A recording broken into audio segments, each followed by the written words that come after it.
네, 이번 시간은 피복비 작업복의 비용 처리 여부에 대해서 말씀드리겠습니다.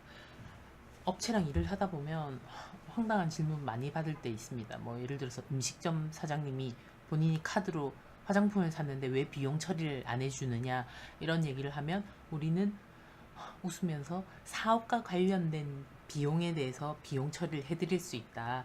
근데 화장품은 개인적인 용도 아니시냐 이렇게 얘기하면 어떤 말도 안 되는 소리를 하시는 분은 화장을 해야지 손님을 맞고 할 수 있다.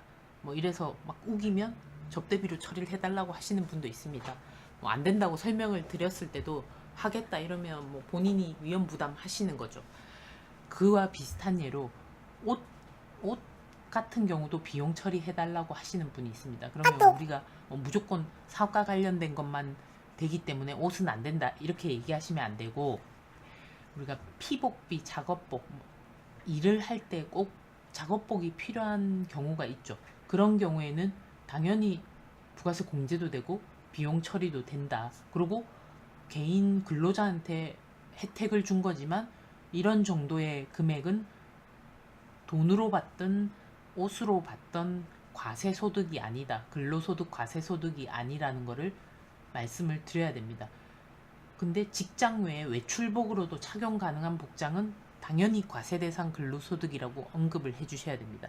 그래서 법에서 뭐라고 나와 있냐면 병원이나 실험실, 금융기관, 은행 같은 경우 공장, 광산에서 근무하는 자, 특수한 작업이나 영무에 종사하는 자가 받는 작업복이나 그 직장에서만 착용하는 피복이라고 되어 있습니다. 그러니까 외출복으로 된다. 이런 경우에는 사실 비용 처리를 하면 안 되겠죠. 이거는 뭐 작업복이나 신발이나 모자 이런 게 다 해당이 된다고 보시면 됩니다. 그래서 이렇게 출퇴근용으로 받는 와이셔츠나 정장 이런 거는 당연히 근로소득 과세 대상임을 말씀하셔야 됩니다. 예전에 저희가 기장한 업체 중에 비영리 법인이었는데 뭐 증빙 처리를 하다 보니까 무슨 빈폴이나 이런 데서 단체 옷값이 엄청 결제된 게 있어서 여쭤봤더니 뭐 체육대회 하는데 그걸 사서 같이 입고 뭐 업무 시간에도 입고 이러고 있다. 밖에도 나가고.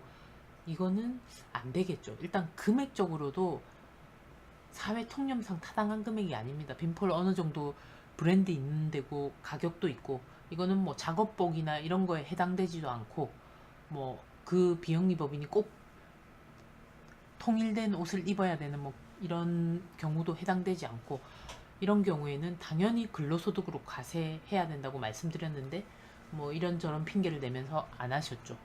업체에서 안 한다고 하는데 우리가 그거를 근로소득에 무조건 넣어버리고 뭐 이럴 수는 없잖아요. 실무적으로. 비영리 법인 같은 경우는 돈을 정말 깨끗하게 써야 되는데 이런 일도 많이 있습니다.